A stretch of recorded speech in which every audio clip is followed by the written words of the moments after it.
hydrate power. You're in the dog zone for an hour. It got so big, it became a muscle bone. It got stabbed into me. Let it pop. I'm not sweating, I'm just missing you. With one step closer to the moon. Yeah, 9,000. Welcome to the DOGGZZONE 9000, the official 1-900 Hot Dog podcast. Are you ready to headspin through a movie that will make you think? I'm talking about SHOCKWAVE, The Robot, Breakdance, Body Slam, and Beyond. Full movie. That's in every version this is released in. They put the words full movie afterwards.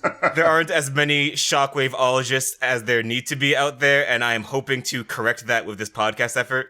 But yeah, you are listening to the official 1-900 Hot Dog podcast / breakdancing tutorial zone. And we're not here to sell you pills, hatred, the concept of sleep, or a painful stage show. We are here to turn cursed artifacts into joy.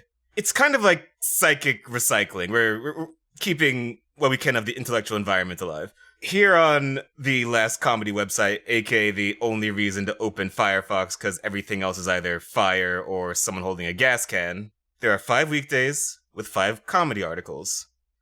Also these, store releases on Sunday that have pretty funny write-ups, so it's kind of like 6 articles, but it's 5 articles.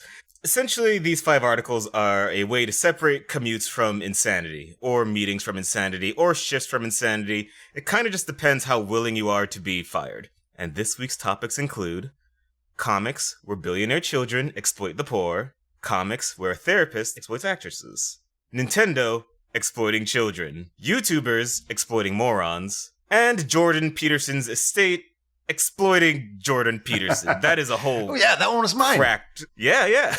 This is the great age of piracy for scams only. There's also Big Feats, where the 3 smartest people follow the 4 dumbest people. It's a rewatch of Mountain Monsters, which is a show that reinvents LARPing and improv and mythology in 20 minutes from scratch every time. And they forgot what they did the last time. The show is magical. The podcast is double magic. And if you like today's party or format, you will like Big Feats, basically. It's one of those, again, like I said last time, the Venn diagram's a fucking circle. And I am here with Seanbaby, writer of many jokes that are now genres, which must be weird to observe in your time.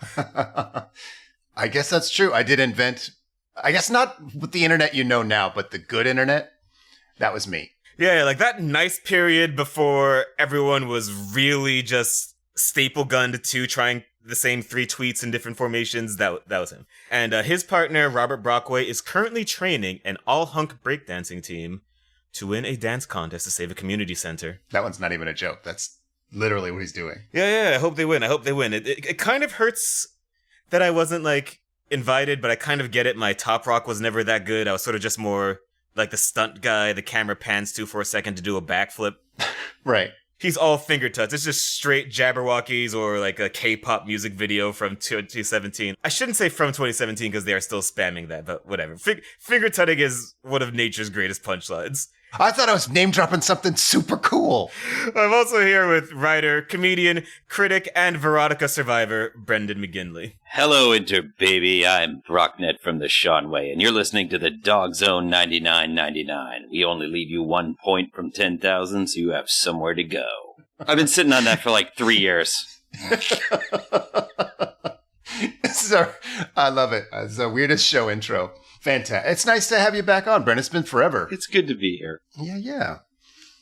The many-time contributor to the 1-900 Hot Dogs. Oh, yes, he's a long-time contributor here. He is very active at the tasting table. And is there anything from your dodecahedron of talents that you would like to plug, Brendan? I have nothing to plug. Buy Dennard's book, or if I'm broadcasting from the future, maybe buy the Carrier Wave sequel. Or Calculords 2, which I'm still pushing for. That production has actually morphed into Calculords Cubed, which is a very different thing. Making games is hard, and writing jokes is a delight. So I kind of shifted all my creative endeavors to the jokes. You can build a video game or you can run a website, and you wisely chose to the thing that pays. So. Right. I did both, but there was a string of ex-girlfriends that said I worked too much. And I have a family now. I got to stick to the one job. All right, so it's good to keep your personal life from becoming a flaming disaster. Yeah, we have that's the lesson that I took from making video Please games. support 1-900-HOT-DOG so that Sean doesn't crash his personal life to keep writing comedy for you. Please just get it to a sustainable level. I need this personally. This is the only thing keeping me afloat. Yeah, I mean, we make it sound like it's about robotics and dancing and pro wrestling, but it's really about love. Are we talking Shockwave the Robot? We are talking Shockwave the Robot, and I have an intro question for both of you. Oh, okay. If, in this grand whirling tour of life, you needed to come up with a breakdancing name, what would you go with? There's a movie I love called Master of the Flying Guillotine, and there's a guy in it, it's called Win Without a Knife. And they're like, oh, hey, win without a knife. And then suddenly he grabs a knife and he stabs somebody. And I love that. And the guy, the master of the tournament says, oh, so he does use a knife. And so I think I would be Dance Without a Knife, but it's a lie. Do not trust that name. Breakdancing is one of those hyper nerd spheres where they would get it as soon as the knife comes out. Somebody there would get it. They're like, oh, that's awesome. And then we would talk Master of the Flying Guillotine while we danced. And then we would kiss all night long. That's how breakdancing works, right? It's good. It's like a dating format. Yeah, it's basically like that. I mean, I'm part of the community because I knew what finger tutting was earlier. That's, again, why I said that. It is the best way to win a breakdance battle, because normally the other guy will just sort of leave as soon as like the squares start forming. Yeah. I'm doing Doctor Strange spells over here. They're like, we got to get the fuck out of here. Plus, I think he has a knife. And Brendan, what is your breakdance identity? I mean, I'm a child of the 80s, so I would probably just go very retro and be like AEX parenthetical 321Z parenthetical.com. I dig it. Like, if the announcer can't finish your name, you can't lose the battle. You can't be declared the loser. I like Turbo because it also works. It's a breakdancing name, but it's also an American Gladiator name. I think you should go with something like that. You want a breakdancing name that could also be a Gladiator name if you had to shift careers. Honestly, if I had known the Transformers names were on the menu, I might have gone with, Starscream. Omega Supreme. Without a knife. Well, you gotta earn Omega Supreme. Oh man, I wonder how many, beyond like Shockwave being one step away from it, how many sound waves there are just at breakdance jams to this point. Dennard, you suggested this fucking movie, Shockwave the Robot. What a gem.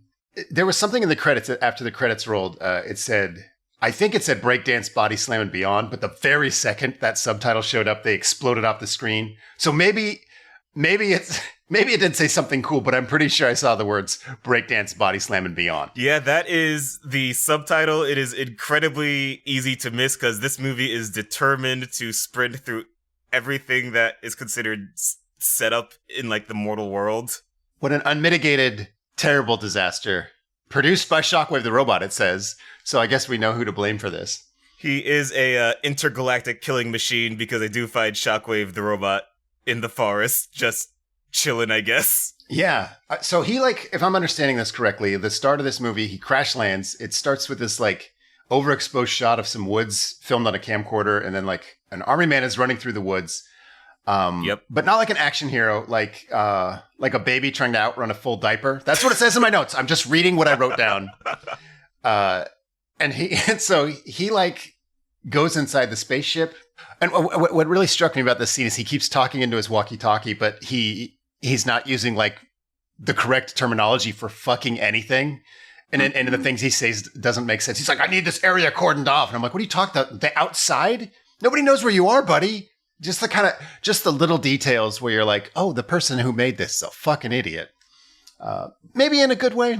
The guy at the other end of the walkie-talkie sounds like a sex pervert. He almost certainly is. He agreed to work for free in a pro wrestling robot movie. As he runs through the infinite forest, I just see the words, based on the comic book Shockwave the Robot, Journey to the Center of the Ring. Adorable. I've never heard of this. I see those words, and I realize the entire middle range of, grades for this movie have been erased. I am only watching an F or an A film. Yes. That was funny to me because it shows how this guy whose idea is, what if I was a pro wrestler and a robot, decided that was like a full cinematic universe. He's like, there are going to be comic books. There are going to be movies. And and like, he's like wrestling in front of high school. There's a lot of ambition you can sense here in a way that's really funny. He's just way ahead of himself is my point. Like, learn how to make a movie before you plan the entire universe. He is in the best way. It's bold to like announce future endeavors before when this movie just isn't finished. Like, it's just not a done product. The first 15 minutes of this movie are a first-person perspective heads-up display. Yes, because they've seen RoboCop and Terminator. Yes. It is a beautiful screen. It's got like the cheap night vision thing going, the little matrix numbers scrolling in a box that says nothing in the corner. Yeah, but not enough random numbers. There's so few that like you can tell it's stupid, right? It's like power levels 11, 112, 14, 11, you know, you're like what's like that the supposed to fucking be? aliens didn't finish making him. Right. Okay, so where are we in this movie? Like the army man goes into the ship and he's very astonished and mesmerized. And then we're in the POV of the robot. The army man's telling him he's going to be a multi-million-dollar killing machine. I just put that in my notes because like, no, he's not. He's free. He came from space. You took him. He cost you $0. No, he cost them the GNP of Africa, Well, which is that not was- a nation. I have that in my notes as well. So I stared at that quote for like 3 minutes, because here's what I can't figure out.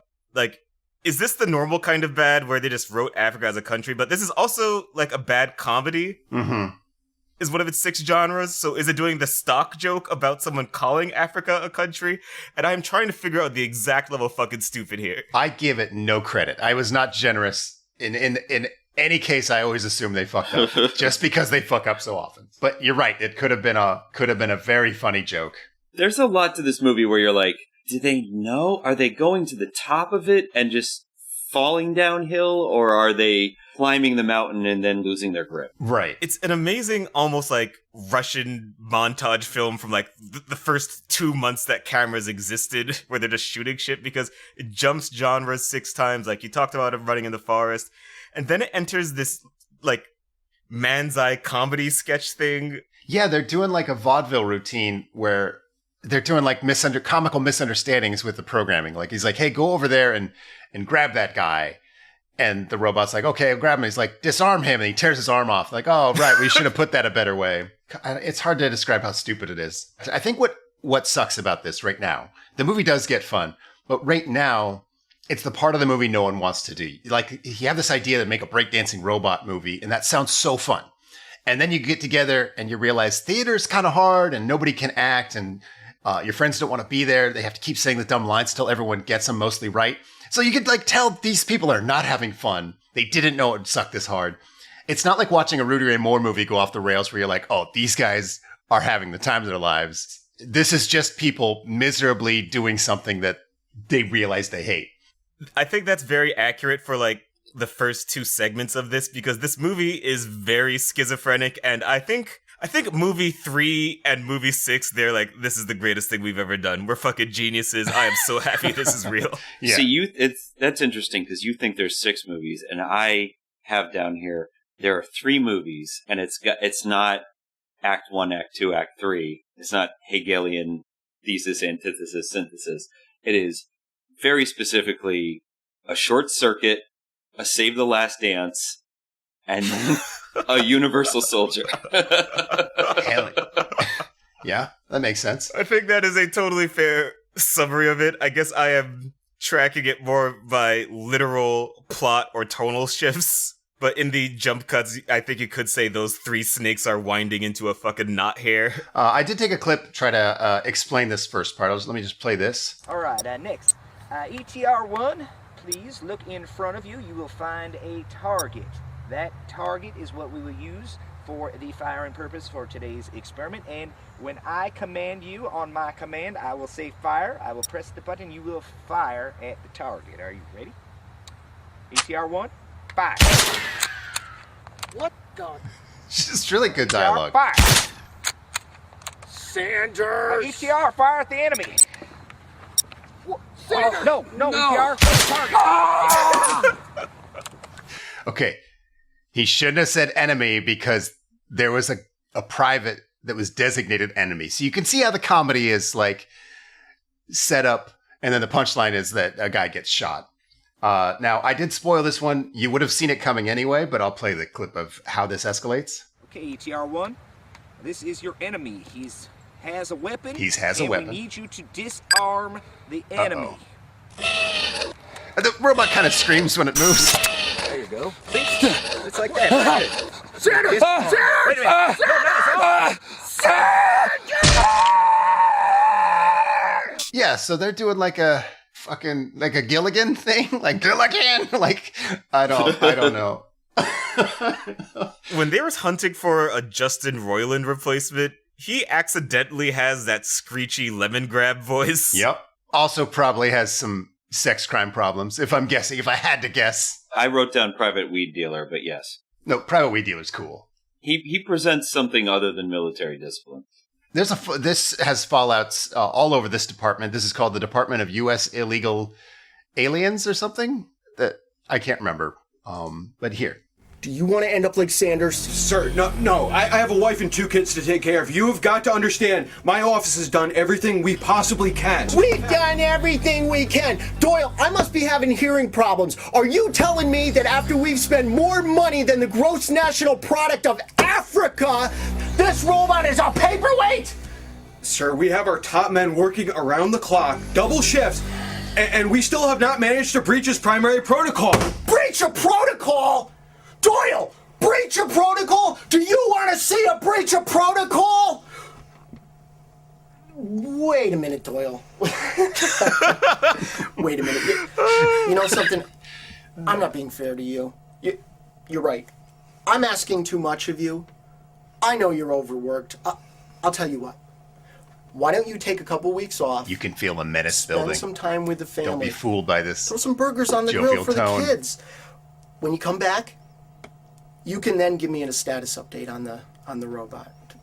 Does that sound fair to you? Yes, sir. Put her there, pal.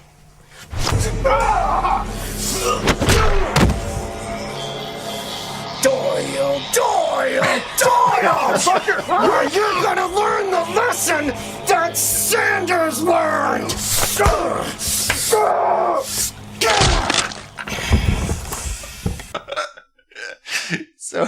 So you can't see it, but he's pro wrestle murdering him. That's where the first sign comes in, that this is a little bit more than the low production level. Like, the physical fights are pretty good.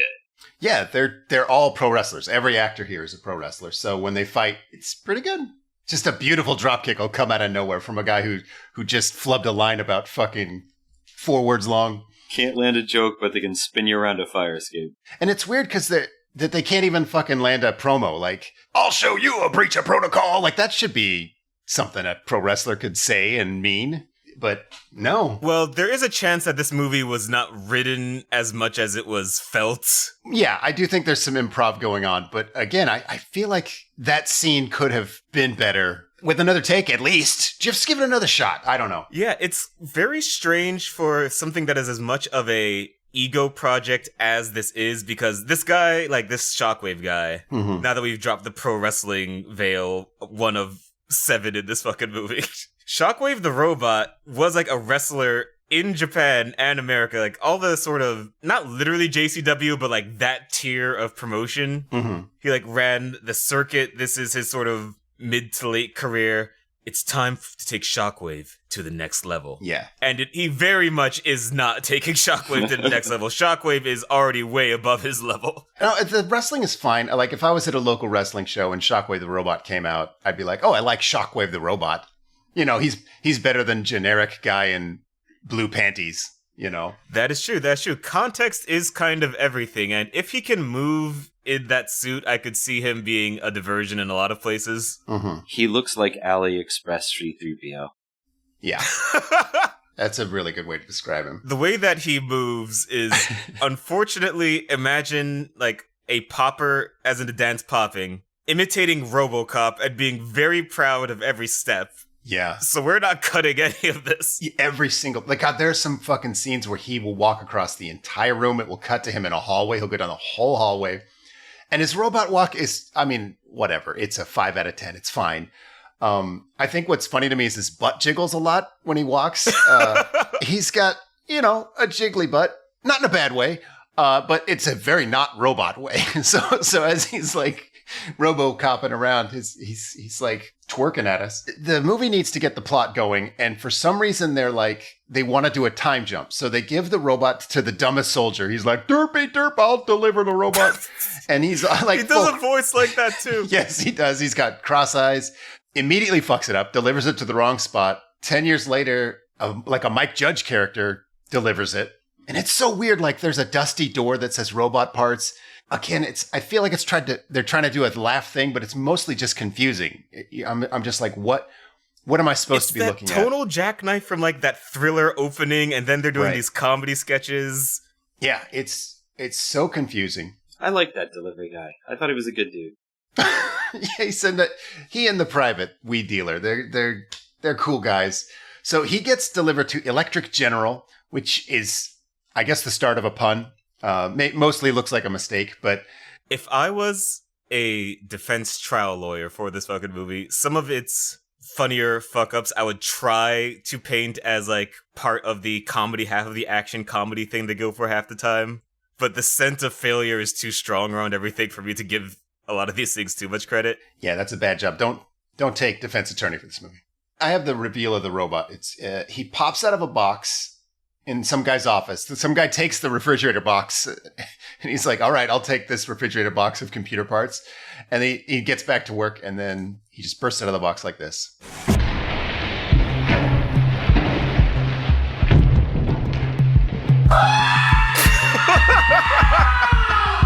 Sweet Jesus! And some more robot screaming joints.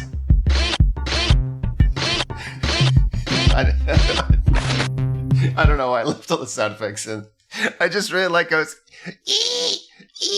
I am so glad that Adobe Premiere was easily piratable by the public. Just giving people powers that they did not have the self-control to handle. This is when, what you were saying, Dennard, he's looking around for instructions. So he's doing a short circuit, and he finds a drawer and he pulls out like a homemade breakdance VHS. I said the words out loud, fucking hell yes. Like, this is the greatest thing a robot can find. And it's some guy in a playground in a tracksuit, and he's going to break it down for you. And Shockwave is just so fucking into it. He learns footwork, half a backspin. It's a really interesting choice, I thought, to hire someone who couldn't breakdance for this role. It was kind of crazy. He teaches him the breakdance set that I teach children when I want to leave a place quickly. He teaches them the breakdance set that I would try to teach you. Yep. Just be like, hey, I know you're better at this than me, but here's how I will make us even. These are the exact... If you see me doing these moves, I've had too much to drink. Yeah. It's fine. I'll fake it. Yeah, I'll eventually get there. This is the exact 20-something minute mark where I went from trying to rip into this movie to writing in all caps in handwritten notes, breakdance, I'm back in. Yep. So when I say this is 6 movies, I really need to clarify that movie 3 is fucking awesome. Yeah, I'm sure people listening are like, they must hate this movie. Like, no. It's good now. It came back around. Mm-hmm. What happens next cracked me up so hard because it cuts to like a printer and it prints out the words urgent classified document ETR1 cited at Electric General. Yeah, we're watching it print.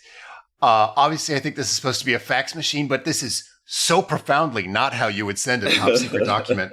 The person, and I'm saying like, yeah, okay, whoever made this movie didn't go to the military. They're not a spy, but like this person hasn't even seen a fucking movie about those things. They are inventing technology to get one character to say a thing to another character. And it's so funny. Our army guy is now, he says, our old friend is back. Take Alpha Team and go eliminate the problem. So instead of trying to get the robot back, which again is worth more than Africa, the country of Africa, he's going to just kill it. They go right for it. The second they see this thing, he goes for a spin kick, which the confidence in your soul to see an alien robot. I put that in my notes too. This fucking guy just tries to tap kick the robot in the face for learning how to breakdance. There's another important element I think we need to bring up here. I have a clip of it. A robotic friend is back in town. I want you to take Agent Fritz and Alpha Team. Go eliminate the problem. With pleasure, sir. Oh, Mr. Buckner. Dr. Burton said it's time for your anti-aging serum. I'll be awaiting your status. Fucking Adrenal Crow. Oh, and listen, Yes, sir.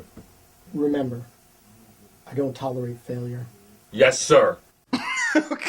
Okay. So there's a 10-year time jump, and I guess they decided, we're not going to be able to explain away how the actor looks the same 10 years later.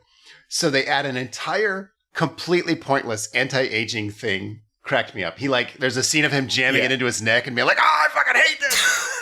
See, I had a different take on this because they already had the Novus Ordo Seclorum CGI poster on the door because they couldn't even print it out and put it up on the office they were renting.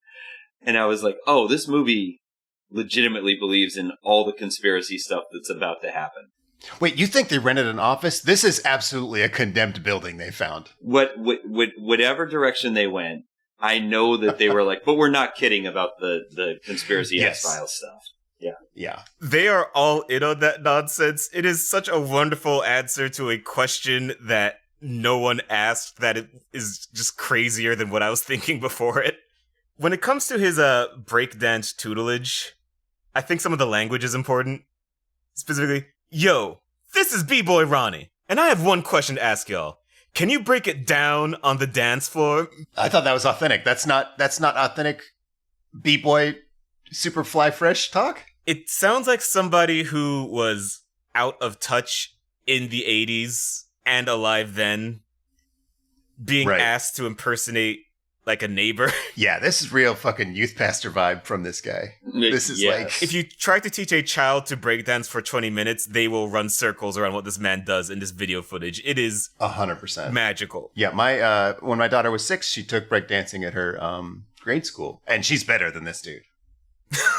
I bet. Okay, where are we at in the thing? So now the robot is running around, and he finds a tape of a local pro wrestling show. And I think this is how all stories should start. A robot finds 2 random VHS tapes and then combines them, and that's the robot's thing. Like, I would watch every variation of this. He added breakdancing to combat, to wrestling, and was like, now I'm a vigilante. Fuck yes. The best compliment I can give this 6 movies is that it did legitimately teach me something about just art and giving a shit about what you are doing at the moment. That first part, you can just feel the waves of not giving a fuck radiating off of these little vaudeville sketches. Now they're getting into it. Now they're getting into it. People are doing spin kicks that don't need to be there. He's pro wrestling these 3 mercenaries with their like half their mid-card costumes still on. It's kind of golden. Yeah, so he is now fighting Alpha Team. The first guy does, as we mentioned, comes in and kicks him in the face. It's awesome. It does not work. Anyone who's ever fought a robot knows you don't start with a face kick. He headbutts that guy out cold. His name was Zaymot, we find out. And there's a nerd with them, and his name is Tomax. Great stuff. I don't know if you caught that. I can't imagine just you didn't. subtle nods there. Yeah. The main assistant finds the computer nerd who fainted. And so I wrote down that this man has been unconscious for a robot stroll, a breakdancing instructional video, a pro wrestling tape, and a robot fist fight. Like, this guy has been unconscious he saw a robot and he fainted, and he was out for hours. So Shockwave grabs the next guy's gun, knocks him out, and he completely wrecks Tomax with like a backflip into a body slam. He's just doing stuff. He just has his way with these pathetic humans. It was a bad plan to send Alpha Team after this robot, especially since they know the robot is already a deadly space combat robot, and now he has the power of pro wrestling and breakdancing. No chance. I would count sending them after Shockwave toward like the main villain's just minion murders, because he kills one of these guys every 10 minutes. He is addicted to this shit. I want to talk a little about the set design here, because he does suplex the next guy into a pile of garbage bags, but this is supposed to be Electric General. This is supposed to be like a computer place, but it's just a condemned home literally filled with trash bags. I don't know. It's just worth mentioning. Everything looks like a sort of variation of a dilapidated hotel. Right. But I don't think they were going for that. But you can't mistake a pile of garbage bags. Like if you're setting a design, you can't be like, okay, the viewers are going to think this looks like something else. It's like, no, this is a pile of garbage bags. Yeah, it stands out. I mean, I'm happy for, the team's spines and the like, but it kind of takes away from the evil department of evil that's moonlighting, I guess, as a sanitation plant. Right. When you work at the general factory, there's a lot of waste. I guess that's true. You'd have a lot of like paper waste. Every document that comes in has to get slowly printed out. You're gonna have to throw a lot of paper away. Shockwave gets full-on monkey flipped in the next scene, and then he like turns it into he lands it on his feet and then turns it into a clothesline. They have no chance, is my point. I've mentioned this, but one of the agents puts a tracker on it. They make it a complete face roll. Yeah, he just runs right through him. So now they can track the undisguised robot moving at maybe 1 mile an hour, just outside in a modern city. Good luck, guys. So he's just strutting along on the sidewalk, and then he comes across some real breakdancers and just kind of struts right in and starts popping, finger-tutting, all manner of break and whatnot. Yeah, it's supposed to be the dance version of Alpha Team getting wiped, only it's, my God, we cannot stand before his funky, fresh rhythms. Yes. And bear in mind, at this point, the robot only knows two things. He knows dance and name. Things could go haywire real fast. Oh yeah, if Shockwave loses this battle, there are going to be at least 10 people dead. These people are technically his enemies. Now that you mention, I didn't realize how much danger these men were in, but like at the end, he gives 3 different men like the secret, if I'm understanding, it's the secret breakdancing handshake, which is a dap, and then sort of a butt wiggle, and then a half hug, and then you leave. I wrote this off as like just a white guy not understanding, this community, but it could have been the robot trying to kill these guys. This movie's very confusing to me. It's very possible. One thing I would like to note from my stupid insider perspective, and please do not hurt me, Shockwave the robot, when your name search inevitably pulls this up. We have made this movie about Shockwave the breakdancing robot. We have built this gimmick to tour internationally as Shockwave the breakdancing robot. You have bet everything on Shockwave the breakdancing robot, right? We established that. Smart And move. he finally breakdances, and it's the most submit shit I've seen in a while. And I'm just like, you dedicated your fucking life to this, man. You're doing Broncos. I'm glad that you know He's the doing name. the cow version of like the kangaroo thing. We're not kidding that like if your knees work and your hips work, you can do these moves 5 minutes after learning what breakdancing is. And also, this is where his movements get a lot. There's more strut to them. Like he's got more of a cockier movement than his very robotic. Yeah. There's a smugness to his butt jiggle. I think he gets confident as he kills. Yeah, he like absorbs just a little confidence every time he murders. Or like he sees our human joints exposed. He's like, oh, they move more like this. Okay, maybe I'll learn to do a fucking windmill before this movie ends. I know it sounds like I'm being mean, but it's called the breakdancing robot. I was also really frustrated by how bad his breakdancing was. It's like, this is your entire thing. Also, he breaks robot character, like Brendan said. He gets real limber. He gets like super fluid. He's like, I'm RoboCop, and now he's like, okay, cool. Now I'm just a really shitty human breakdancer. Now, there's a creep following a woman, and he's like Jason, like she's running away from him, and he like appears in front of her somehow. He says, give me that money, hurry up! Teleport. Yeah, he teleports, and then Shockwave sees him, just dumps him into garbage. He doesn't even do a move. He just picks him up, puts him in the trash, and so she says, "What are you?" And we see from his POV, no data found. So now we realize. We don't know the name of our main character. We're like 40 minutes into this fucking thing. And so our Shockwave, the robot with no name, he finds like a friendly hobo eating beans from a can, and he powers down to sleep next to him. And he's on the news. I took the clip of the news. Amish farmers are up in arms, claiming that the chip is the mark of the beast, and they refuse to have their cattle tagged for asset tracking. This is real foreshadowing. In other news, police were left the movie's baffled starting as to over a dozen hone in on something. eyewitnesses claim to have seen a robot breakdancing on the sidewalk in downtown Electric City. Bob Bailey is on the scene. This robot guy is dancing around and... Yo, it's crazy. It's like a breakdancing robot. It's locking and popping. I haven't seen moves like that since the 80s. Oh, Lord have mercy. I don't know where these people come from. Thanks, Bob. Police are still investigating. Now here's the weather with Jeff Prest. Great report, Bob. Miss DeVille, bring in the chair. Which chair, Mr. Buckner? Oh, I left the chair stuff in. The This funny chair! stuff. Mr. Buckner, we have lots of chairs. Which chair? The pink one! It's just good. I wasn't going to cut that. That's... let the people hear the joke. So there are two things from this takeaway. The first is that this film absolutely believes in X-Files shit. And the second is that it is at its best when it just hires some cuckoo locals and just lets them ham it up. And they do a better job than everybody that was like actively involved in this and wasn't pulled aside for one day. Toothless meme guy fucking steals the movie. I felt bad for a second for like the first vagrant, but he comes at it with such ebullience. I'm glad he at least enjoyed that moment where they decided to exploit this man for this shit film. That brings back that joy that we saw when he dumped the guy in the trash can. Everyone's like, bring me my chair. Like, this sucks. Get this the fuck out of the movie. When the backup citizen says, I haven't seen moves like that since the 80s. I just thought, yeah, because his moves are that fucking dated. That's true. I think I also like, the news report was like fully on board of this thing being a robot. They're like, they saw a robot. There's a fucking robot walking the streets. But then they interview these people like, yeah, this guy was so cool. He was a guy in a robot suit. I mean, obviously, you fucking idiot news. The other guy says, where do they get these people? Like, he specifically called the robot a people. This is where I realized this is why I'm here. This is when I was like, oh, there's a huge conspiracy through line. This is shit I understand and can speak to. And then it turned out I was wrong, because it came from a completely different place that is yet to be revealed.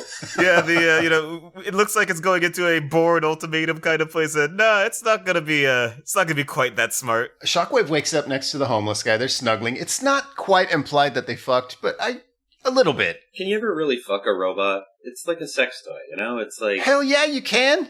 It fucks you, you can't fuck it. You know? If you're living right, you can. So there's a new element that we haven't mentioned about Shockwave the robot that gets revealed here that I'd actually forgotten about. Like, Dennard, you told me this was happening and I'd just completely forgotten. But they go to church. They have a long scene of church music. Shockwave finds a flyer for God, and it's exactly what he craves, instructions. So we see from his POV, he's like, yes, instructions. And you're like, God, this is the worst case scenario for a robot. He goes... Just murdering everybody that wears mixed fabrics. Right. This robot is going to start wiping restaurants that serve shellfish. Shrimp. Yep. The robot goes into an empty church. All that singing, I guess, was just for, like, the viewers to enjoy. There was, like, 10 minutes of fucking church music. Totally unrelated to anything we'll see in the rest of the movie.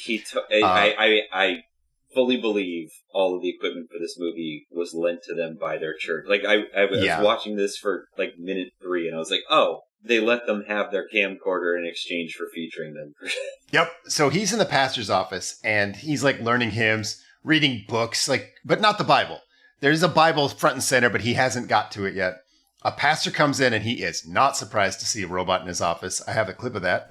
Hey, you're that robot from the news. Where are the basic instructions before leaving Earth? Oh, you mean the good book? Rolls with everything.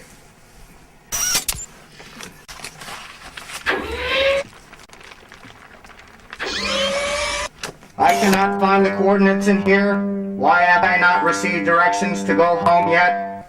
God works in mysterious ways. Trust him. He has a plan for you before you leave Earth. But you can't stay here. The police are looking for you now. How will I know what my plan is? How will I know what to do? He'll show you a sign. It's so sad. He just wants to go home. This is so embarrassing for me, but like I just realized that we spent basically the whole first scene of the movie with them trying to teach the robot how to do stuff, and all they had to do was just leave a flyer or a VHS tape in front of him. That whole time. He just wants info. God damn it. That's so frustrating that I didn't even notice how dumb that was until... It's crazy to think any philosophy or movie's book could have just been left before Killbot first. Like, he could have run into the Communist Manifesto first and just nuked Wall Street or whatever weapons are hiding in him. You know, he's very literal, like the judges in the award-winning Carrier Wave by Robert Brockway. It's a really good plug. I'm telling you, I love that book so much. He would love to be associated with Shockwave the Robot. I'm going to tell you. Read it now. That's my plug. Well, we get introduced to the Universal Soldier now because off-camera, the bad guy's calling for Project 447, which is just like a big, buff super android. Yeah, they just find like the Intercontinental Champion from this pro wrestling connection that's still hooked up to this movie, and they ask it to beat the Jesus out of him. What else happens? There's a wrestling promoter driving around, and he's like, "Oh, I need somebody who can beat the Russian. Somebody tough like a robot." And he literally says those words, looks out the window, and he sees Shockwave the Robot on the sidewalk. So that's really lucky for this guy. So Shockwave is completely powered off, and the wrestling promoter gets out and sees like a robot that's out of juice. So he does what anybody would do. He hooks up his jumper cables to him. It's stupid, but it's like I say, it's exactly what I would do. If you're ever dressed like a robot near me and pretending not to move, I will either recharge your robot systems or stop your human heart. I just want to warn you right now, do not prank me with this. But he does it wrong because like you're supposed to hook up red to the positive and then black to the terminal, and then the other black end left goes, nipple, right nipple, red. Goes to the robot's dick. Yeah, okay. Oh, you put it on the dick. Yeah, everybody's jumping is different. I don't do a lot of robot foreplay. I go straight to it. You go straight for the laser beak. The Russian that they talk about being so tough is a really normal-sized dude in red panties. They're wrestling in front of about 30 people, which is a pretty good crowd for a local wrestling show. And then Shockwave comes in, and it's just not fair. Nothing hurts him because he's a robot. And now he's combined his breakdancing and his wrestling with his impenetrable armor. He's completely unstoppable. It's wonderful. Like, they shoot the first 10 seconds like they're going to do an underdog thing for Shockwave, and maybe he'll learn to believe in, like, rhythm or Christ or something, and it turns out he believes in titanium and pain, and this poor man, this robot has not been informed that pro wrestling is fake as far as I can tell. Backstage, one of the wrestlers gets $5, which is like a pretty good appearance for a local wrestling show. But he won't give the money to the robot. The robot's, he's like, "What are you gonna do with money, you fucking robot?"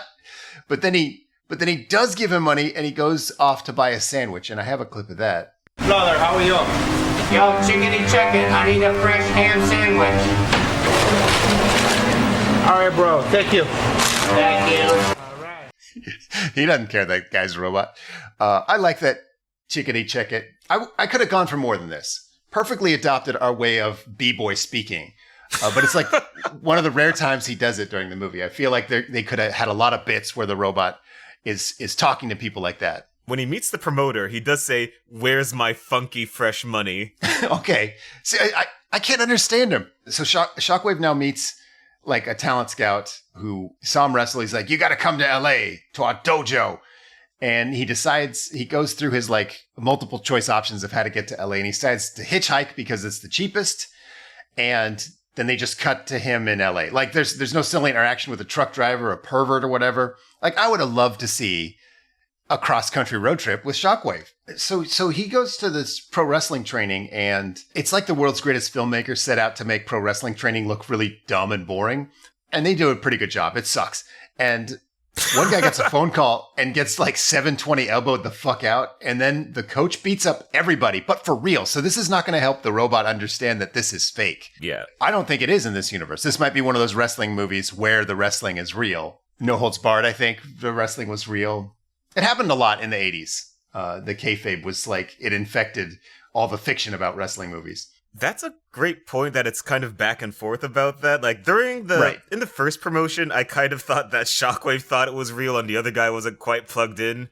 But I think that's just a delivery issue. But it might just be their universe. I think we should also note at this stage, I'm coming around to Dennard's theory of 6 movies, because we went from a Borat to now we are doing, in a rare hot dog reversal, this is, there's a Street Fighter 2 happening. Okay. But it's after Street Fighter 2. So it's inspired by Street Fighter 2 instead of one of the inspirations for Street Fighter 2. And it's just fighters from around the world getting their asses kicked by like a supreme martial artist. Yeah. They have that savage pineapple man. That guy felt like a Street Fighter character. There's like a guy with full on like African war paint holding a pineapple. I was like, man, I love this guy. What's his deal? I mean, who doesn't love pineapple? Sure. But is like that part of his character? Is he just at craft services? Does he take a pineapple to the ring? They liked him in post too, because they cut to him whenever things start to dry out in this part of the movie. Yep. I feel like you could really wreck somebody with a pineapple. For sure. Like more than most fruit. Yeah, it's a slashing weapon. It's a bashing weapon. It's got acid that you bash him up with a pineapple and then it stings. It's a great weapon. It is. Nothing about this says these people come from anything in the same sphere of combat. Yes, and they all get rejected by the promoters, and that's when Shockwave comes in, and they're like, okay, I like this robot gimmick, and then he shakes someone's hand, and he crushes them with his robot strength. They're like, you're in, kid. So now the colonel, the bad guy, shows up, because they have a tracker on him. Or I'm sorry, no, he goes to Japan first. Am I right, or is he not in Japan yet? He's about to go to Japan, and then standing in the way of his God-given dream. And then the colonel's like, I am looking good, right? Because they want to call back to that anti-aging serum. But it's only been 10 years. A lot of people kind of look the same after 10 years. Where are we at here? The bad guy has a device that makes robots hurt. They don't explain it. And Shockwave just slaps it away and he just starts strutting up a fire escape. But he can't climb like a robot. So he just looks like a dude dressed like C-3PO climbing a fire escape. Which is what they were thinking when the uninvited extra showed up in the window. And was like, what is happening outside of my window? So an evil android shows up. They have like an evil android showdown. This part was a little stiff. It looks like children doing their first wrestling match. Yeah, he does those like 3 power moves they teach you in the dojo, I guess. Right. It's the same moves you learn with your little brother. So Shockwave gets up and starts praying. They know exactly what he's doing. It looked when he first got up, I thought, oh, he's begging for mercy. This fucking sucks. But no, they're like, you're praying to God.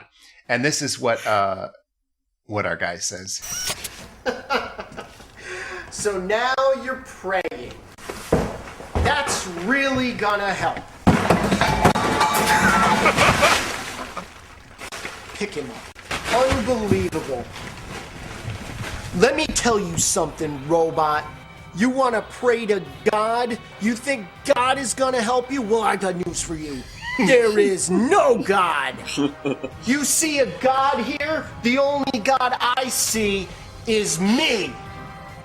I took your technology and I created him and I created the RFI chip. And with those things, I'm going to rule the world. I'll be in control of everything. You want to pray to God? Then you better start praying to me because I am God! That's right, everyone. If you got a fucking vaccinator, you've got Shockwave chips in you. That is the reveal of all the conspiracy stuff. It's just such deep evangelical brain. But also, the most effective, like, Christian, we're kind of cool pop. Like, I've never seen one this effective where I'm not rolling my eyes. I'm like, yeah, no, I'm still in it. Like, win it, dude. Yeah, this rules. So I have a sub-revelation for you guys. Shockwave is actually an integral part of the fucking Armor of God force. Oh, no. That's hilarious. In the last 3 episodes, there was a modified, slightly, not very version of the Shockwave suit. Oh, that's so fucking... What? It all comes together. What? I am serious. How did he get in there? They all know the same God. This guy has had one idea in his life, and it is Jesus Armor Robot. Yep. The robot POV reads, Jesus save me, which is just cracked me up. It's not quite as funny as when Terminator said, fuck you, asshole, but it's pretty funny. At the end of that guy's speech, he gets hit with a lightning bolt, and God really does give him armor. I do want to talk about that guy's speech for a little while. I thought this is one of those things that his pro wrestling training should have worked. Because this was just a wrestling promo, and he should have been prepared for it, but it totally sucks. Like, I think Ultimate Warrior would have killed that in one take. Oh, Ultimate Warrior would have killed that. Anyone from, like, just the Superstars era could just be handed this and give you gold. Jake the Snake would be good. Because if you're on a Christian movie production, they don't give you cocaine. So. Oh, yeah, that's probably true. Whoa. Are we separating hypocrisy in Christian movie productions? Because that's an insult to their creative method here, Matt. I just said they don't give you cocaine. I didn't say they don't have cocaine. We've all seen Ted Haggard camping around Jesus camp. Your God cannot save you, for there is only one God, and he is the soul of combat, a soul only I can breathe. Oh man, I would love to see the Randys. Let me tell you something, robot. You wanna pray to God? You think God is gonna help you? Well, I got news for you. There is no God. You see a God here? The only God I see, me, is the beautiful Elizabeth. Do you want to do maybe a Jake the Snake, Brendan? You know, honestly, I was just going to say, out of respect for the listener, Mr. McGinley will not be attempting to pretend he follows WCW or WWE. I do. Are we at the Armor of God point yet, or do you want to play that clip? We are right there. God's armor upgrade received. So I'm the only one pushing this idea, but if you go to the meat parties, there's a moment in every single movie where everyone just types in all caps, "What?" And I call that the hot dog moment. That's when it truly becomes a hot dog artifact. And we are here. And I am ready for it. It's the fucking best. He struts it out. There's green magic behind him. And he gets fully transformed into a Gundam or whatever. It says specifically, God armor received upgrade. Yeah. It's the best. And he comes out. Just one laser blast kills the evil android, just down to the boots. Whomp. Every Christian movie does this, where they're just like, and then God fixed it. But this is the only one that instead of a deus ex machina, we have a deus in machina. God damn it, Brendan. Thank you for bringing that pun into my life. I will say, out of all the Christian garbage that I've absorbed, which is too much and still probably a quarter of what you guys have done in your time, I really just enjoyed the lack of patronizing bullshit being replaced with just more incoherent bullshit. And I recommend that to any Christian propagandists out there. More nonsense, less anger. You'll catch more flies with honey. If you want to be the actually cool pastor, just do dope shit. And people will be like, yeah, I came around on this movie. I came back. It's like, what was the post-apocalyptic motorcycle one you guys did? Rollerblade 7? He was just so nice in the comments that we kind of came back around and we're like, yeah, no, this guy rules. That's right, yeah. He answered every question that was an article Liddy wrote. And he sold us. Yeah. He sold us. I love when you make fun of someone and they come back in and they're okay with it. Even Uwe Boll was okay with it when I dunked on him. But yeah, in here with this Armor of God thing, activate thing, it is the moment when the movie glows. I kind of want to see this nonsense method staple gun to other genres. Imagine a Godzilla where halfway through, Godzilla just kneels down, or knock off Godzilla, obviously. Jesuszilla kneels down, starts praying, and just doubles in kaiju size with a big fucking cross on its stomach. Do you see how this is more magical than just retelling the Marine story? Every genre should do an exact version of this. Again, I feel like the structure of this of a robot, just finding VHS tapes and putting together the abilities of those tapes. It doesn't only have to be Jesus. It could be 3 different things besides breakdancing, pro wrestling, and Jesus. These are the 3 best, obviously. This is the apex. It's all downhill from here, but... I like this idea of just switching the videotapes around. Okay, this time we're going to do cheerleading, MMA, and finger paint. It is going to be the artsy, backflipping, Superman punching version of Shockwave. I'm going to go yo-yo, yo-yo, yo-yo. It has to have the cross on it. The movie realizes at this exact point it overpowered him because they're like, lasers, gone, immediately. Yeah. And he just gets the one laser. He's like a Misfits of Science robot. But then the bad guy is like, what the fuck? So he leaves, and that's kind of funny. But then he decides, no, I'm going to fight the robot. Here's the thing, is I'm confused by everyone's motivation. He is so determined to kill this robot. And he gives a speech about how Shockwave is all, he wants the revenge. But again, it's just a project that didn't work out, and then he didn't think about it for 10 years. And he says Shockwave is all that stands between him and world domination. But what? How the fuck is that possible? That guy, the robot had to hitchhike to get to wrestling tryouts. He's a homeless breakdancer with dreams of one day becoming a gimmick wrestler for high school gymnasiums. Leave him alone, and you can still dominate the world. I guess what we're missing in his plan is that random muggers in the greater Detroit area are essential to him dominating the world. That was not explained to me, the viewer, though. That is not in the text of this art. He's about to kill him with a stick, which is a really funny weapon to choose against a titanium robot. And then, after kind of bonking on him with the stick, he says no. He wraps his leg around the stick like all fucking weird. Like he's got like some monkey kung fu style that he didn't tell us about. And he says, let's do this the right way. And he pulls out some brand new nunchucks that were in the back pocket. This fight does not go well, believe it or not, for the guy with the nunchucks against the invincible robot, who has since becoming already invincible, was upgraded by God. So once the robot lands a shot, it's completely over. The robot has decided it can't kill the guy. He's like got him on the ropes, but the robot's like, I can't kill.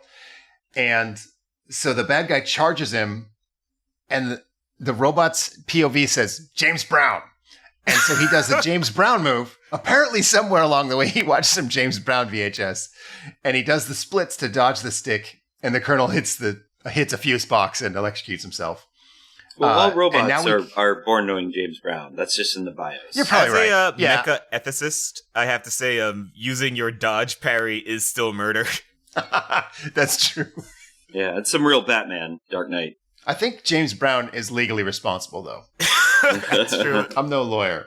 The RFI chip company that now controls society, even though their CEO is dead, just replace the fucker, is going to sue the James Brown estate for everything they are worth. Can I get a redo? That robot is a sex machine. So now we cut to Japan, and Shockwave is wrestling in front of nearly 100 people. This is his dream. Quite an upgrade from the high school gym. He's also named Dynamo now, I didn't know if you noticed that. Yeah, that seems to be a side effect of them just using footage from his life again. I like to think that he finally found the name that he wanted and not just the one that was upheld onto him. Oh, self-actualization. I feel it. Yeah. He also did presumably have a name when he was in space, right? Before he landed here, they must have called him something. The Colonel sees this information about his wrestling in like a Japanese newspaper somehow. He's just reading like Japanese wrestling newsletters. And then he smirks directly into the camera. He's like, aha, I see that Dynamo is wrestling. And then he looks at us and smirks. I'm like, what the fuck? He's just smirks like, I'm gonna get my ass beat I know again. what this is. Yeah, you got no chance against this guy. No. It's because he died when he hit the electrical panel with the axe, and then sure, they revived him as the next Universal Soldier. So like you're reading the paper through his heads-up display, and then you see whose point of view it is, and he's like, I'll be back for the sequel, which will only be 22 minutes long. Okay. I'll allow it. Yeah, okay. I will defend this movie because it made me come around and be like, damn, finally a Christian movie. I think got you're me. right. Like, so much of what it does just doesn't get communicated well, but I think that's probably what they were going for. I wasn't ready to fall in love. Okay? You did that. You found me. This is all really about healing Brennan's heart, everyone. I hope your this love intervention has been good for her. But it is bold to set up a sequel to a movie that is not finished. Right. Yeah. Like, you don't know that you're going to earn another $500. I have here in my notes that the main bad guy, Damian Buckner, is played by Hot Bod Todd Taylor. Fucking fantastic name. While we're on that topic, Private Weed Dealer is played by Vance Savage. The best name I've ever heard. Vance Savage? Very nice. Yeah, I want to see Vandal Savage's fail son. That sounds good. You know, when he does that little jazz split at the end, after all the Armor of God stuff, God's power actually kind of failed him. Only breakdancing could save his life. So breakdancing is stronger than God. That might just be because he put all of his points into that talent tree. Because he did get breakdancing first, and then he sub-spec'd into pro wrestling. And then way, way late in the game, he took some points in God. Oh man, he's stuck on that classic BioWare thing where all the crazy shit comes in at the end. It's like, I put everything into like Jade Golem or something. Sorry, I'm still just gonna plink away. When you're breakdancing for earthly reasons, you're gonna fail. But when you breakdance to glorify God, nothing can stop you, man. Einstein 100 Frankfurt.